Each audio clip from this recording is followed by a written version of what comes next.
그래서 이제 이 3시기 확산기에 관한 얘기들로 이제 넘어가게 됩니다. 정부 정책 측면에서 보면 이때부터 이제 공식적으로 이 정책이 수용되기 시작해요. 살고 싶은 도시 만들기 추진계획이라는 이름으로 시작돼요. 국토건설교통부 이렇게 되어 있죠. 네. 이것도 다 비하인드 스토리들이 있어요. 아까 말한 건설교통부가 네. 아까 그 건설교통부가 처음 받았다 하셨잖아요. 왜 건설교통부? 그게 궁금하시죠? 그 히스토리가 있어요. 아까 그 수유리 아카데미 모임 때 초청한 분은 당시에 대통령 산하의 자문기관인가? 균형발전위원회가 만들어졌어요. 그 당시 위원장이 성경용 교수였는데 그 사람을 초청을 했고 그 후에 뭐 모르겠어요. 그분을 통해서는 어쨌든 뭐 이런 민간의 목소리가 전달이 됐을 거라고 보고 또 하나의 에피소드는 당시 대통령인 노무현 대통령이 유럽을 순방했었어요. 요 전쯤 해서 유럽에 특히 동유럽을 갔었어요. 그때 중유럽의 작은 소도시를 가보니까 보고 놀란 거예요. 작은 도시의 중심부가 우리처럼 무슨 고통 빌딩 뭐 이게 아니라 신호등도 없고 이렇게 순환형이잖아요. 이렇게 로타리식. 그 다음에 사람들 위주로 다 도로 체계가 걷게 돼 있고 옛날 것들이 잘 보존되고 그러면서 문화적인 향기 같은 게 넘치고 이런 걸 보면서 우리 도시도 이렇게 가야 되는 거 아니냐. 국토가 균형 있게 발전돼야 되고 이런 정책들이 왜 한국에서는 못하냐. 한국에서도 해보자. 그거에 대해서 연구하세요. 정책을 빨리 내오세요. 이렇게 되면서 일산 건설교통부, 니들 도시계획 세우는데 지역발전 정책 세우는데 그런 거 한번 해보시오. 이렇게 돼서 시작이 됐던 거거든요. 그래서 그러면서 이제 아까 말한 대로 이제 민간 차원에서는 그런 식으로 지속가능 균형발전정책위원회나 이런 걸 통해서 또 다른 여러 경로나 공론화를 통해서 그 방식이 핵심은 하드웨어적으로 그런 변화가 가능하기 위해서는 결국 아까 얘기했던 우리가 그림 그린 거 있죠? 그렇게 공동체를 해나갈 수 있고 기반을 만들어 나간 사람들을 키우고 그걸 지원할 수 있는 체계를 세우고 이게 중요하다. 지역에 인재가 남아야지 그것도 가능하고 건물만 갖다 짓고 말이에요. 강제로 수도로 옮긴다고 꼭 해결되지는 않는다. 물론 그런 것들이 필요할 측면이 있지만 또 국가 정책에서는 당연히 그런 것도 해야겠지만 그런 민간의 운동들이 결합돼야 된다. 그를 위한 국가적 지원이 필요하다. 이런 것들에 관해서 얘기를 했던 게 결합들이 되기 시작했다고 볼 수 있죠. 어쨌든 그래서 그런 의견들이나 학계에서도 이제 마을 만들기에 대한 연구들이 또 시작되고 하니까 그런 과정 속에서 이런 그림이 나왔어요. 국토부에 만든 거긴 하지만 다 이게 이제 학자들이나 전문가들한테 용의주줘서 했을 거 아니에요. 그러니까 삶터 가꾸기가 돼야 된다. 삶의 터전, 생활의 터전. 그래서 여기 말하면 뭐 골목길 만들기 우리가 했던 이런 거 다 여기 들어가 있어요. 마을 마당, 마을 만들기, 담당 허물기, 마을 축제 뭐 이런 거. 그죠? 그 다음에 일터 만들기, 경제적 측면에서 아까 경제공동체 우리가 얘기했잖아요. 그래서 뭐 그런 것을 일자리 만들고 지역 혁신 체제를 구축해야 되고 뭐 어떻고 저쩌고 놀이터 만들기 옆에서 문화를 말하는 거예요. 아까 문화공동체 말씀드렸죠. 그래서 뭐 여러 가지 역사 보존부터 시작해서 건축물에 대해서 이제는 품격 있게 뭐 디자인을 해야 되고 뭐 그런 이런. 그래서 하천을 가꾸고 소공원을 만들고 차 없는 거리 만들고 역사 문화거리 주민 뭐 상가를 어떻게 새롭게 재래시장을 어떻게 하고 이런 정책들에 관해서 이제 대안들을 외국 것도 많이 참고하고 이러면서 했고 여기서 이제 옆에가 사실 중요한데 그게 이제 결국 주체 움직임과 관련된 거예요. 중앙정부는 뭐를 해야 되고 지자체는 뭐를 해야 되고 그다음에 주민들의 자치 협동체들은 어떻게 해야 되고 주민 주도로 해야 되고 뭐 이런 것들 이제 주체 역할들을 얘기하기 시작했던 거예요. 정부 공식 정책의 보고서를 이제 만들기 시작했던 거예요. 그래서 이제 정부는 딱 이렇게 일정 나오잖아요. 5년도에 몇 월까지 뭐 하고 경과가 쫙 나오고 이렇게 시작이 되는 겁니다. 정부 정책으로. 이런 즈음 해서 이제 민간에서도 나름대로 목소리를 우리가 생각할 때 이런 부분들이 중요하다. 이런 대안들을 정책에 반드시 당신들은 유념하셔야 된다. 해서 뭐 살기 좋은 지역사회 만들기, 대안 찾기를 위한 로드맵은 이런 것이다. 임경수 박사라고 들어보셨죠? 예.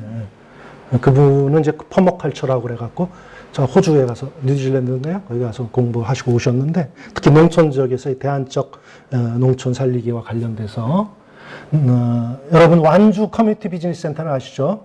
그거 초대 센터장 하시고 하셨던 분이에요.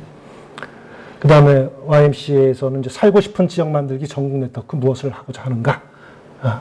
이게 이제 그 당시 이제 모였던 분들이 중심이 돼서 나중에 네트워크 만들어지는데 이제 그런 것들하고 살기 좋은 지역 만들기 위해서는 민간 파트너십이 가장 중요한 것 중에 하나다. 이제 이런 주장들이 이루어지기 시작합니다. 그래서 그 당시에 그 수요일에 모였던 분들이 나중에 주체가 돼서 이런 모임들이 전국 권역별로 막 만들어집니다. 그래서 뭐 워크샵을 열죠. 영남권 워크샵, 뭐 호남권 워크샵, 수도권 워크샵. 이 명단들 보시면 되게 그 당시에 민간 차원에서 여러 가지 이런 거에 관심 갖고 활동했던 분들이 거의 다 단체들이 망라된다고 보실 수 있어요. 그래서 드디어 창립을 하게 되죠. 2006년 12월 1일 날 저희들이 작은 창립식이었어요. 뭐 행사를 한 건 아니고 작은 회의를 한 거죠. 이렇게 해서 활동의 목표를 이렇게 두고 주요 활동은 정부에 살고 싶은 지역 만들기와 관련된 실천적 대안을 찾기 위한 토론회, 공청회, 성명서 발표, 자료집 발간 등을 통한 공론화와 보고서를 발간하겠다. 정부 사업 추진 방식의 한계를 극복하기 위한 실천적 대안을 만들겠다. 그다음에 살고 싶은 지역 만들기와 관련한 지역별 교류 협력을 위한 순회 포럼 워크숍을 개최하겠다. 내적 역량 강화를 위한 다양한 교류 및 협력을 하겠다. 이렇게 이제 민간에서도 네트워크가 만들어지고 준비들을 갖춰 나갔지만 세상 일이라는 것은 순방향을 다 타고 좋은 방향으로 사람들이 다 생각해 주지 않아요. 정부의 정책들이 준비되기 시작하자 또 다른 언론에서는 그거를 정보를 일부 입수한 언론들이 이것을 다른 각도에서 해석하고 큰 목소리로 이제 비판하기 시작합니다. 왜냐하면 그 다음엔가요 지방선거가 있었거든요. 그래서 이것은 살고 싶은 지역 만들기 정책은 결국은 현 정부가 자신들의 세력을 키우기 위한 그런 제2의 새마을 운동이다. 이런 식으로. 그러면서 당시에 초안으로 준비됐던 지원 체계가 완전히 다 날라. 그래서 민간과 경합하거나 이 사실 마을 만들기 핵심은 민간의 주도력과 중간 지원기관이라든가 민간의 역량을 키우는 것이 핵심인데 그거에 관한 프로세스가 다 날아가고 정부 부처를 통해서 정책을 시행하겠다. 현실적으로 그렇게 이제 가게 됩니다. 그래서 역할 분담을 한 게 컨트롤타워 역할은 행정자치부, 도시지역은 국토부, 건설교통부인가요? 그 다음에 농촌지역은 농림수산부, 뭐 관광 관련해서는 관광무슨 부, 뭐 경제 관련해서는 무슨 부. 여러분 다 그림이 그려지시죠? 그럼?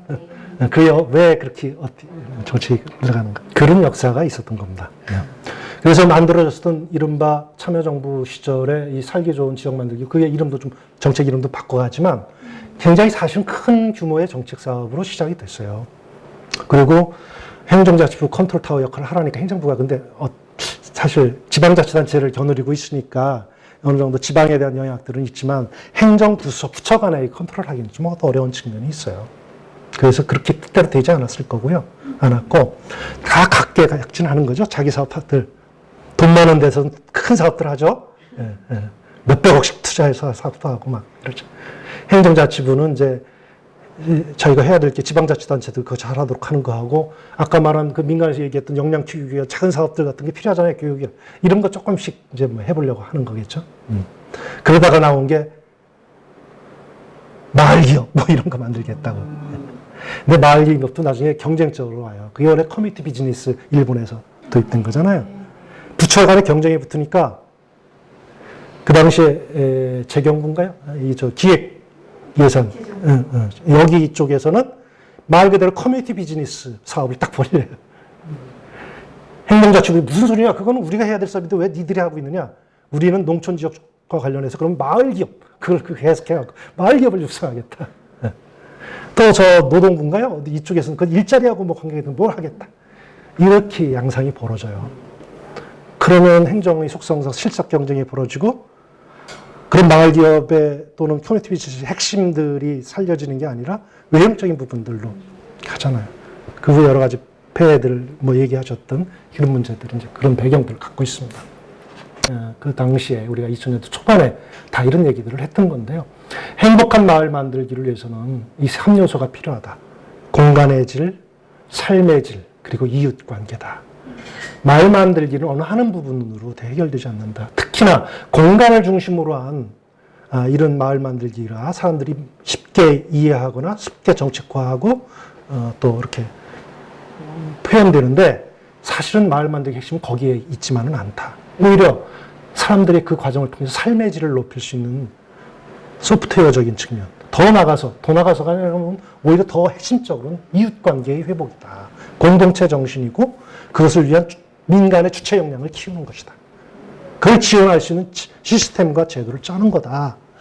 이것이 이제 마을 만들기 핵심이라고 봤던 거죠. 물론 정책이나 이런 것 속에 뭐 이 그림을 그리거나 해설을 할 땐 다 들어가죠, 이 얘기가. 그렇지만 실제 그것이 구현되는 데는 꼭 그렇게 되느냐? 그렇게 안 되는 게 현실인 거죠. 그럴 수 있는 주체와 권한들이 시스템 속에 잘 들어가지 않으니까. 그래서 바로 이 유명한 그림들을 그 당시 그렸었죠. 주민, 행정, 전문가는 각각 어떤 역할을 해야 되느냐. 보세요. 주민이 중심이어야 돼요. 그 주민 스스로가 자기 문제에 대해서 인식하고 그걸 해결할 수 있는 리더와 조직을 만들어가는 거. 이게 가장 마을 만들기 핵심이라는 거예요. 그걸 지원하기 위한 주민 본위의 행정이 이루어져야 되고 칸막이식 행정을 하지 말고 전담부서를 하나 만들어라. 그리고 행정 내부의 그런 복잡한 문제들은 니들 안에서 풀어라. 주민은 전담부서만 딱 상대하게 만들어 달라.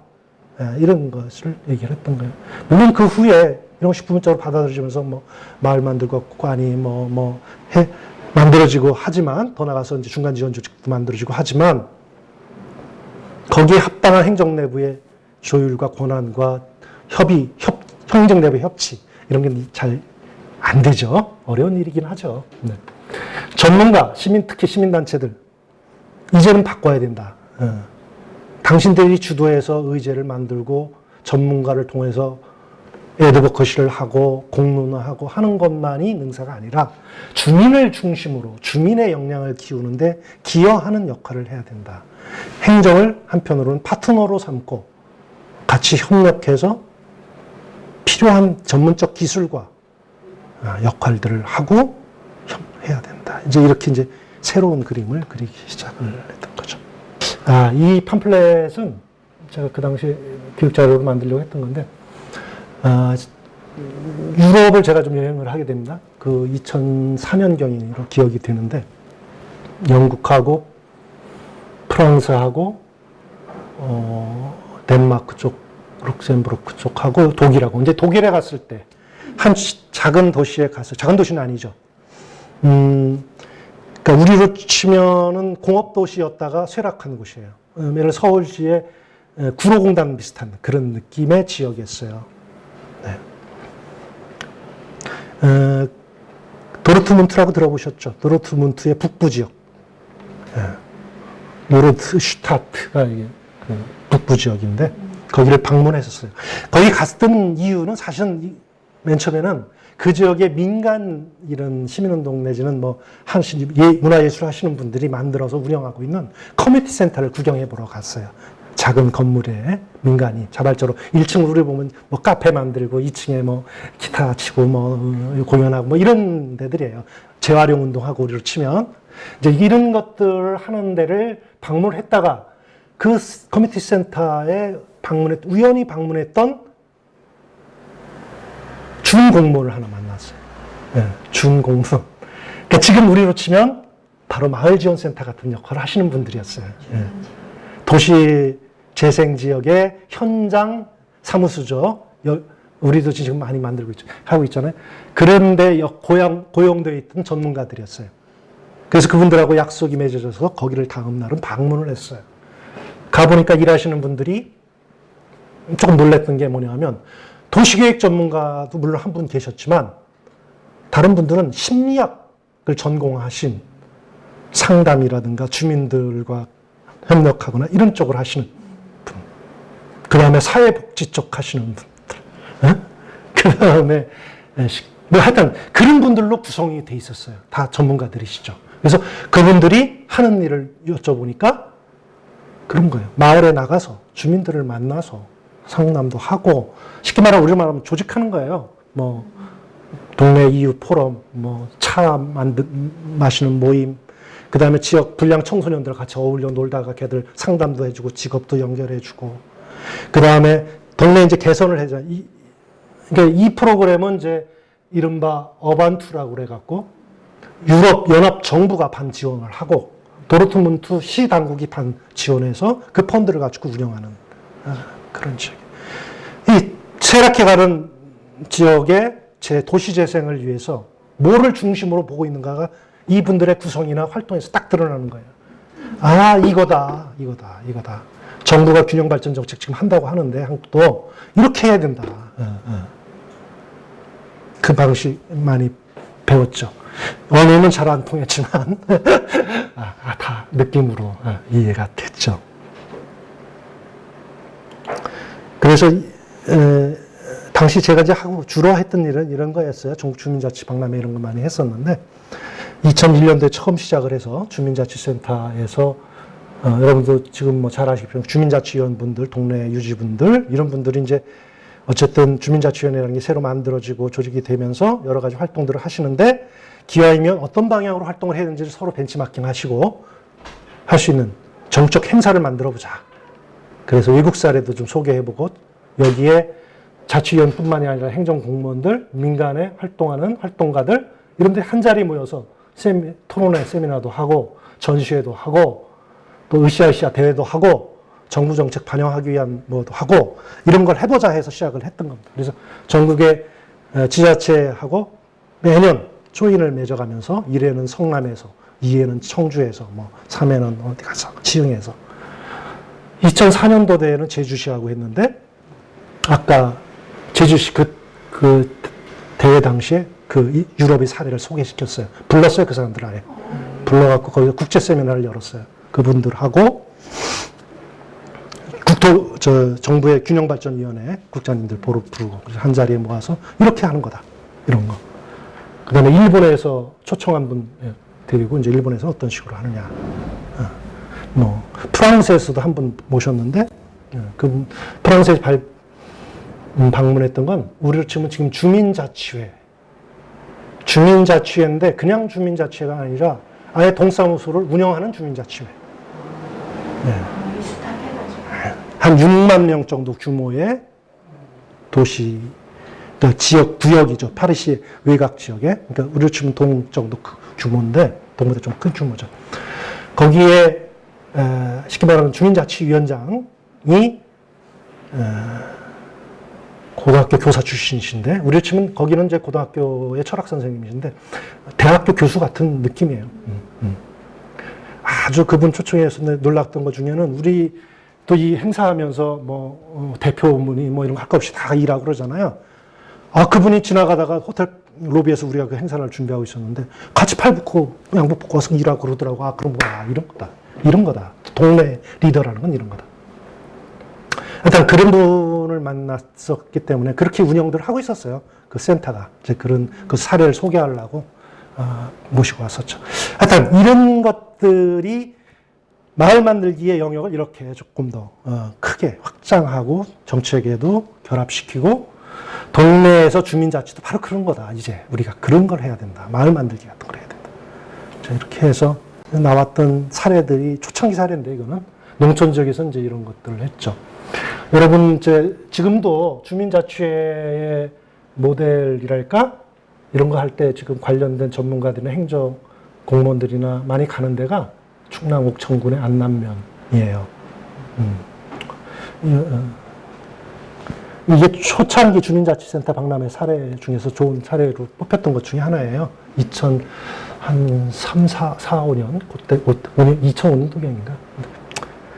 네, 뭐 이런 자세한 얘기는 안 하고 대강 그림은 뭔지 아시겠죠? 네, 네, 이런 걸 했고요. 그 다음에 이제 이건 충무동 두산의 다문화 초창기 사례죠. 이게 주민자치센터에서 했던 사례들이에요. 초창기에. 2000년대 초반, 중반쯤. 마을 만들기 방식을 어쨌든 좋은 사례로 딱 그렇게 뽑고 확산시키면서 이런 사례들이 나오기 시작을 했죠. 그리고 그 당시 이제 마을 의제 만들기라고 하는 것이 본격화되기 시작했어요. 이거는 아까 말했던 92년 리우 환경회의 이후에 지속 가능 발전, 지금 협의회가 이제 정부 기구로 지금 다 만들어져 있잖아요.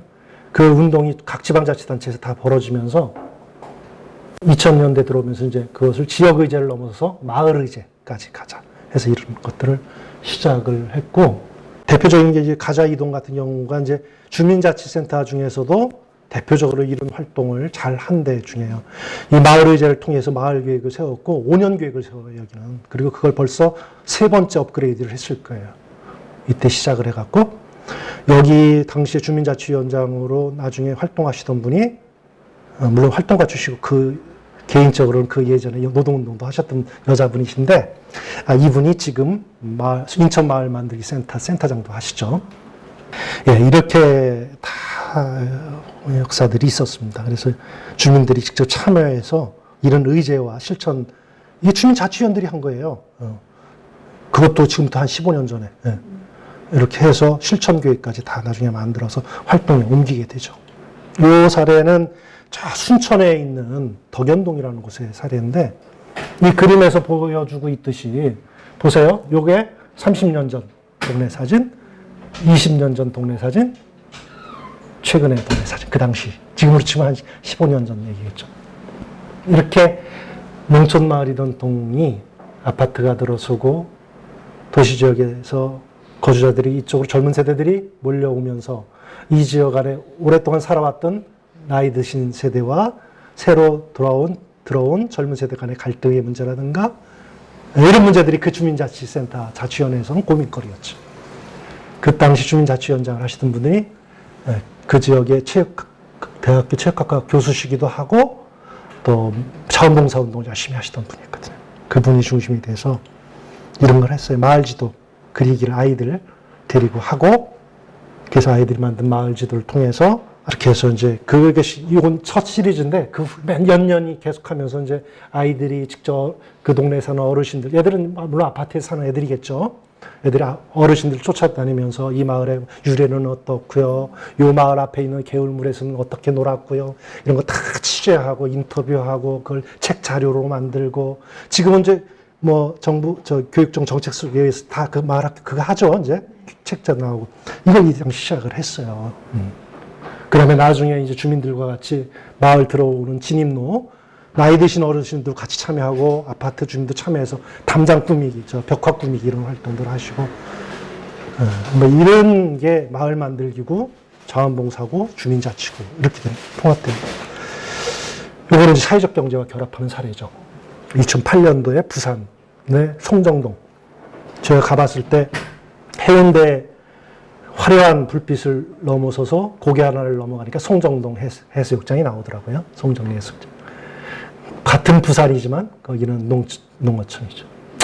그 마을의 주민자치센터에서 일하던 당시 7급 공무원인가 6분이 주민자치위원회 담당이셨는데 고민거리가 하나가 있었어요. 그 프로그램을 하나 했는데 그 마을에서는 나이 드신 할머니들이죠. 이분들 문해 교육, 문자 해독 교육 이걸 하다 보니까 자문서 도움을 얻어서 나중에 이제 이 할머니들이 문집을 쓰거든요.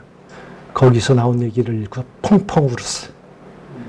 그분들이 살아온 삶이 옛날에 1.4.5태 때 넘어와서 이 마을에 정착하면서 아들 그 가진 동네에서 텃밭에서 이 채소를 가꾸고 동네 바다에 나가서 소라니 뭐 잡아서 김 채취해서 이구 나가서 부산에 가서 팔고 그 돈 벌어서 아들들 공부시켜서 다 출가해서 내보내고 그랬던 삶.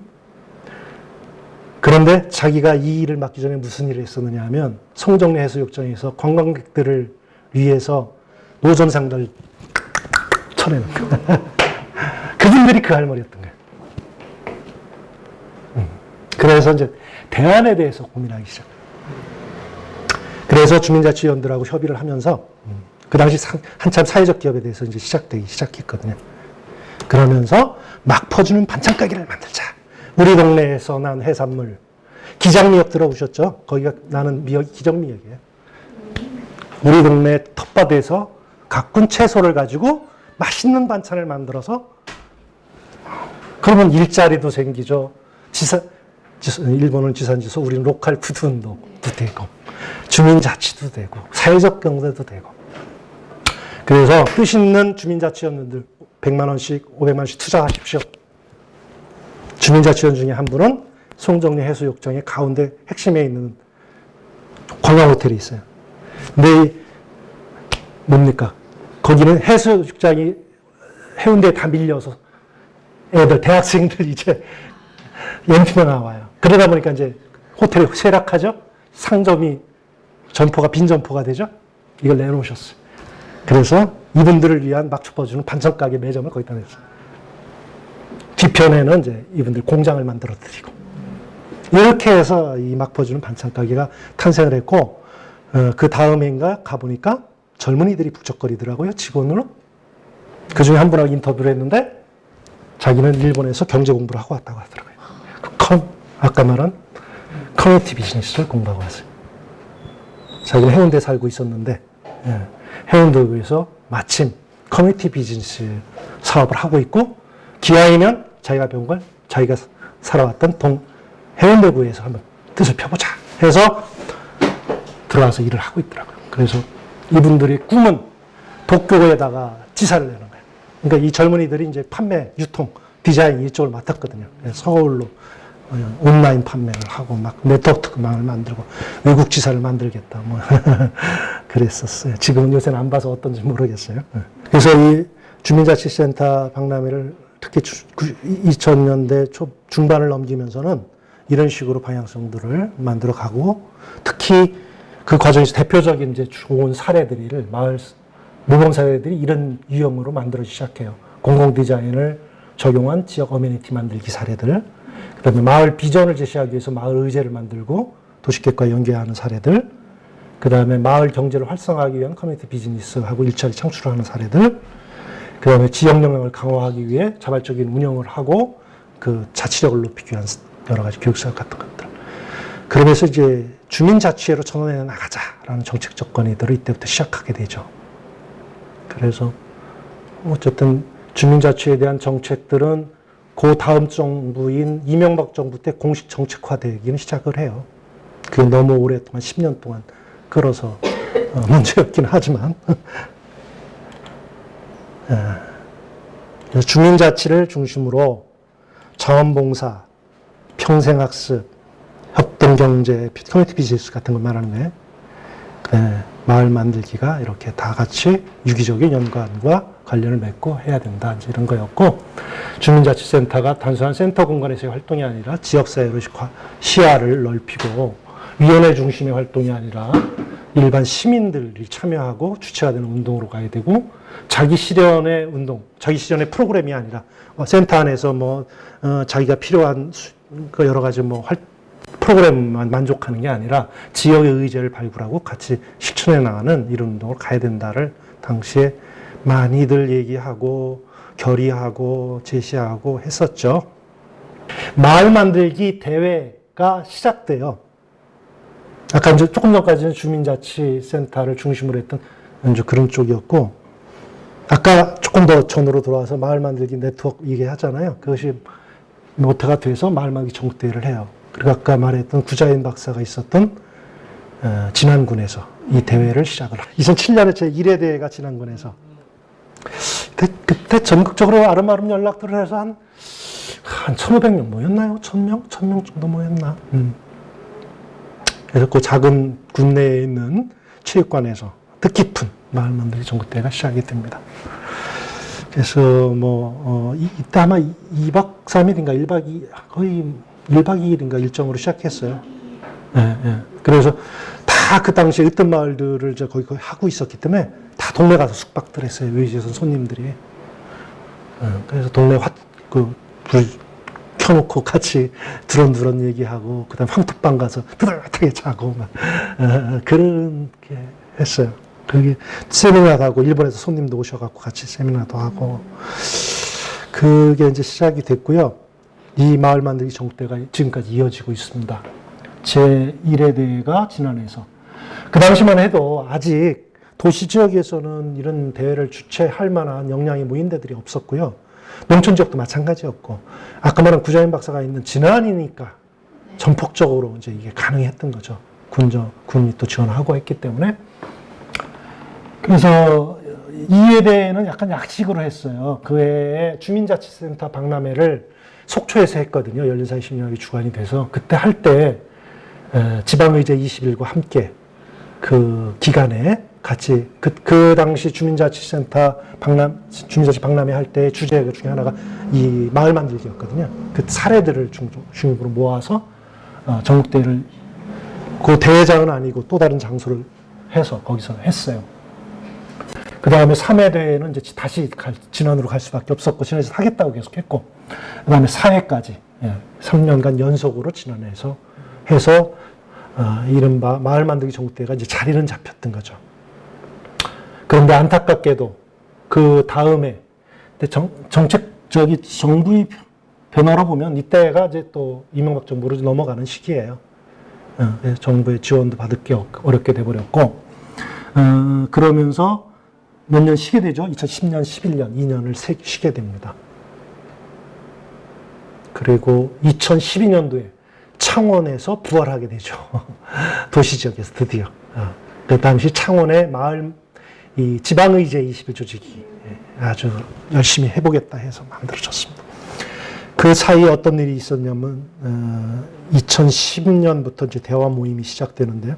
그 전에 마을 만들기 전국대회 선언문이 아까 말한 2007년도에 만들어지는데, 여기서 그 뜻깊은 이 방향이 만들어집니다. 밑에 보면 마을 만들기는 주민자치와 민주주의, 지역경제 등이 통합적으로 고려하여 활기차고 지속가능한 지역사회를 지향한다. 그 다음에 정부와 지자체는 마을 만들기에 관한 정책을 보다 체계적으로 준비하여 마을 만들기 능력 배양과 효율적인 지원책을 만들어줘야 한다. 주민 리더와 마을 활동가는 마을 주민이 마을 만들기 주체가 되도록 훈련하고 마을 주민의 역량을 키워나가도록 노력해야 한다. 시민단체와 마을 전문가는 주민 주도의 마을 만들기 위한 기술적 방법과 교육 프로그램 등을 준비하고 이를 위한 네트워크 체계를 만들어야 한다. 원칙적인 방향 이런 것들을 일단 선언하게 되죠. 2007년 하고 8년까지 했죠. 그 다음에 9년에 쉬고 하면서 약간 전국적 모임이나 이 네트워크가 약화된 측면이 있었어요. 개별 활동들은 어쨌든 살기 좋은 지역 만들기 정책 이런 것들이 시작되면서 전국 곳곳에서 행정의 영향도 받고 뭐 이러면서 막 벌어지기 시작하거든요. 그에 종사하는 활동가들도 많이 늘어나고 전문가들도 많이 생겨나기 시작하고 했지만 그걸 연결하는 네트워크, 전국적 이런 것은 마을 만들기 대회 2차까지 3차까지 하고서는 그다음부터는 좀 어려워졌어요. 한 1, 2년이. 그러자 이제 지금 기억하고는 2010년 여름이었어요. 지금은 300개가 있는데 강릉 마을 만들기 지원센터장, 거기에 2008년도에 강릉 마을 만들기 지원센터가 만들어졌거든요. 우리나라 지방자치단체 최초의 마을 만들기 센터가 만들어진 게 안산. 그것도 2008년도에 1개월 후에 강릉이 만들어졌어요. 근데 강릉은 아까 말했던 새농 어촌 만들기, 이걸 그 강원도 정책으로 했기 때문에 약간 그거와 연관성이 있어요. 농촌 지역이었기 때문에. 그것을 지원하기 위한, 법률적 근거, 조례적 근거가 있었던 센터가 아니라 행정 정책으로 아주 예산도 적은 예산에서 몇 천만 원 규모에 거기다가 이제 민간 전문가 고용해서 했던 한 명인가 2명, 뭐 이렇게. 그 센터장을 했던 분이 권상동 센터장님이에요. 지금도 아마 마을 만들기 쪽에서 아주 유명하고 잘 아실 건데, 그분이 하고, 그 다음에 박훈이라고 있어요. 전북에. 전주에서 마을 만들기 도시 운동을 했던. 두 분이 만나자고 해서 만났어요. 이대로 우리가 정치적인 모임을, 정치적 활동들이 많아지고 막 요구들이 있는데, 뭐 하고 있는 겁니까? 대체 이러셔야 되겠습니까? 마을 만들기 정네트워크 형식만 남아서 되겠습니까? 우리 같은 현장 활동가들이 중심이 돼서 대화 모임을 꾸려볼 테니까 도와달라. 그래서 시작이 됐어요. 2010년도 화성에, 공룡마을. 거기서 대화 모임, 제1차 대화 모임을 시작하게 된 게 7월인가 8월달인가 아마 그랬을 거예요. 그래서 물론 큰 규모는 아니죠. 한 20명, 30명 연락들을 해서 약속을 그때 한 것은 어떤 어려운 일이 있어도 반드시 한 달에 한 번씩 연다. 예. 그것도 지역을 순회하면서 하겠다. 정말 혈기 있는 그 활동가들의 이제 그분들 참 역사 속에 남을 분들이에요. 그렇게 해서 이런 모임들이 전국을 돌아가면서 지금 40회, 50회 이제 거의 됐죠. 지금 코로나 때문에 지금 멈추고 있는데 계속해요. 이게 마을 만들기 네트워크의 대화 모임의 이제 역사예요. 그래서 아까 말한 전국대회도 2012년도에 부활시켜내죠. 창원에서. 그래서 이 전국대회 5회에 대해 선언문 내용도 중요해요. 그 외 정책에 있어서. 밑에 보세요. 시민들의 삶의 현장에서 이루어지는 다양한 변화의 노력들이 사회를 보다 인간답고 행복한 세상으로 바꿔간다는 마을 만들기 정신을 확인한다. 인재를 키우고 성장시키는 것이 마을 만들기 기본 원칙임을 확인하고 마을 리더 육성 및 마을 만들기 지역 역량 강화를 위해 더욱 매진한다. 정부와 지자체, 민간 차원에서 진행되고 있는 다원화된 마을 만들기 추진 정책들이 각각 따로 놀지 말고 상호 보완되고 조화를 이룰 수 있도록 정책 협력을 강화한다. 이번 대회에서 각 지역의 마을 만들기 지원 센터 이제 만들어지기 시작했거든요. 센터 간 협의에 관한 공감대가 형성되는 것을 환영하고 빠른 시일 내에 전국 협의회를 구성하기 위해 노력한다. 그래서 그 이듬해인가요? 마을 효세 마센이라고 하는 약칭 마을 만들기 센터 전국 협의회가 만들어지죠. 그 다음에 마을 만들기 추진 지방자치단체 간 네트워크 구축, 단체 간 네트워크 구축을 촉구하고 이를 위한 지자체 마을 만들기 담당자 간의 연락 모임을 소집할 것을 요청한다. 이렇게 하면서 그 후에 제가 금천구에서 있을 때가 2015년이요.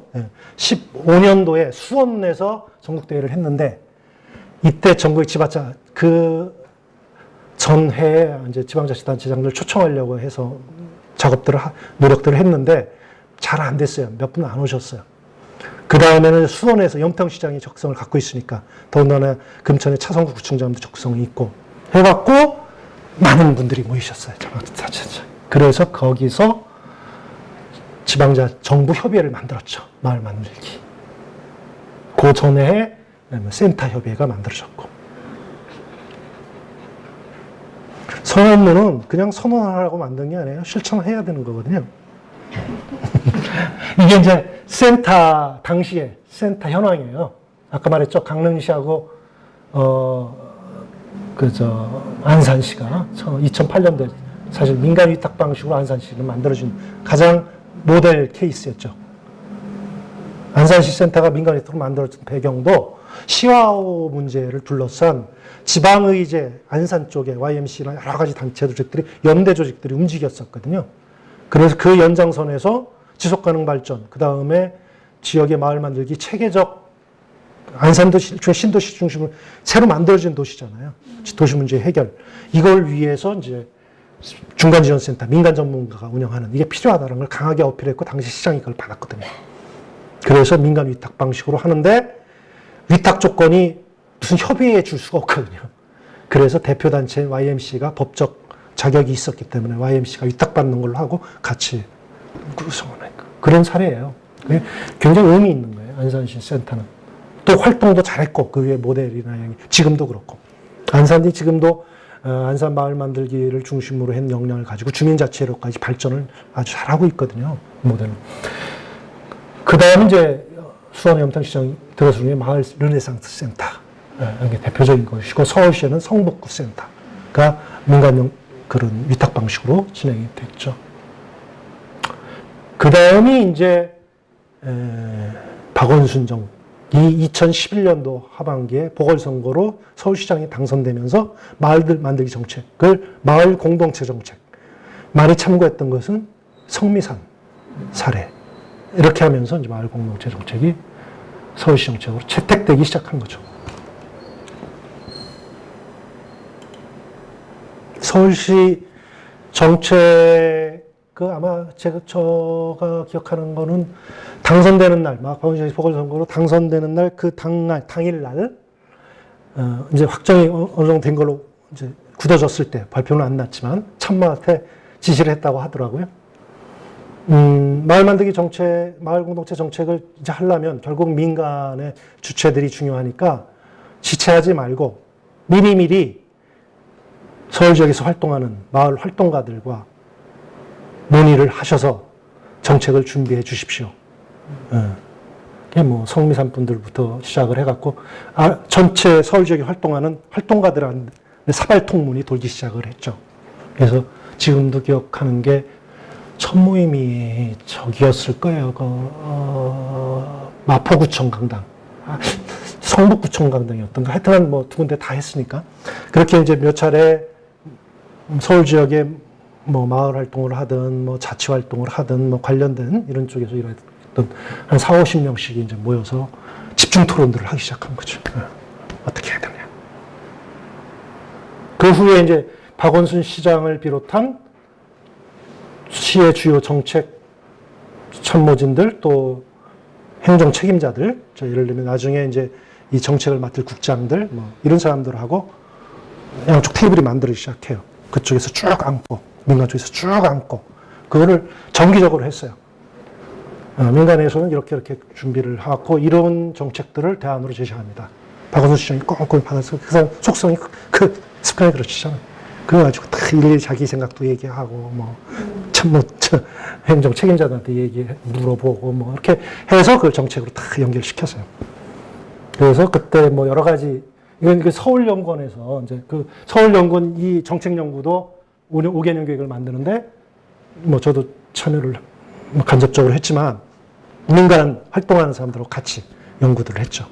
그래서 서울시 마을공동체 사업의 비전과 목표를 사람 사는 재미가 있는 행복한 서울, 서로 돕고 살아가는 지속 가능한 서울 이렇게 이제 만들고 핵심 키워드로 사람, 삶, 협력 이렇게 했던 거죠. 결국 마을 사람을 키워야 된다, 역량을 키워야 된다.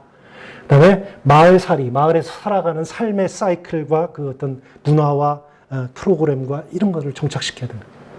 그다음에 협력해야 된다. 민관이 협력해야만 이건 가능하다. 이런 걸 키워드 놓고 정책을 설계했던 거죠. 그 다음에 이제 중요한 것은 중간 지원 조직이다. 마을 공동체 센터를 만들자. 물론 민간 주체들 안에서도 의견들이 많이 나뉘죠. 그래서 지금 역량도 민간 역량이 충분하지 않은데 서울시에다가 큰 센터 만든다고 해서 잘 되는 것도 아니다. 결국은 행정주도로 끌려가거나 아니면 또 다른 제2의 행정이 될 수도 있다. 뭐 이런 얘기들도 하는 분들이 계셨고 보다 중요하고 굳이 중간 지원 조직이 필요하다면 구 단위로 많이 만들자. 거기에 역량을 집중하거나 민간의 네트워크망을 활성화하는 데 더 초점을 둬야 된다.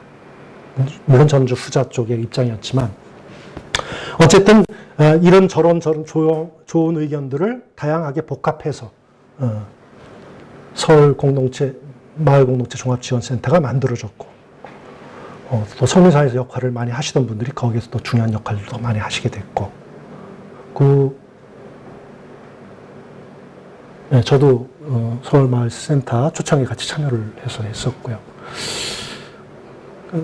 그 다음에 이 서울시 정책이 시작된 후에 최초로 자치구의 센터가 만들어진 게 금천구 센터였습니다. 그 후에는 이제 계속 만들어졌죠. 지금 거의 전 자치구에 이제 센터가 만들어졌죠. 그 당시에 소개됐던 대표적인 사례 중에 하나예요. 이건 이제 교육을 위해서 만들었던 센터인데 마을 공동체가 어렵거나 그런 게 아니다.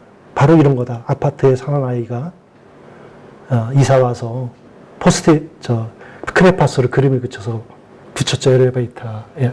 그랬더니 거기에 주민들이 반응하기 시작하면서 이런 포스트잇이 붙었고 그렇게 이루어진 그 아파트에서의 이웃관계 그게 마을 만들기다. 다른 게 마을 만들기 아니라 그것이 마을 만들기다. 이거 굉장히 많이 교육할 때마다 이거 얘기했었어요. 초창기에 2012년도에. 최근에 조사를 해보니까 노원구 청구 아파트 주민들 사례인데요. 맨 처음에 4.4%였던 사람들이 25.4%로 이제 늘어나거든요. 요 사이에 이제 무슨 일이 있었을까? 이제 이거 보세요. 그 다음에 요거는 어떤 거냐면, 일종의 실험을 한 거예요. 엘리베이터 앞에 낯선 사람이 서 있다가 어떤 사람이 오니까 인사를 했어요, 먼저. 인사를 하고 들고 있었던 소포를 떨어뜨렸어요. 그랬더니 인사를 안 한 경우는 25%가 같이 도와줬어요. 그런데 인사를 한 경우는 75%가 도와줬고 안 한 경우는 25%가 도와줬어요. 그리고 그 이전 사례는 뭐냐 하면 아까 말한 포스트잇. 포스트잇을 가지고 그걸 작업을 했더니 이게 비율이 이렇게 변하더라는 거예요. 인사하는 비율이 이렇게 변했어요. 그래서 이런 것들을 보면 마을 만들기의 시작 출발점이 뭐냐, 그리고 그걸 통해서 뭐를 하려고 하느냐 하는 것들에 대한 좋은 시사를, 또 변화의 가능성을 볼 수가 있는 거죠. 그래서 마을 만들기는 거창한 것만은 아니다. 바로 한 사람부터 시작하는 게 중요하다. 이겁니다. 변화의 힘은 결국 여러 사람으로부터 오게 되겠지만, 모여야 되겠지만, 그 여러 사람은 결국 한 사람부터 이제 시작되는 것이죠. 바로 촛불처럼. 오늘의 마지막 그림이었습니다. 이상입니다.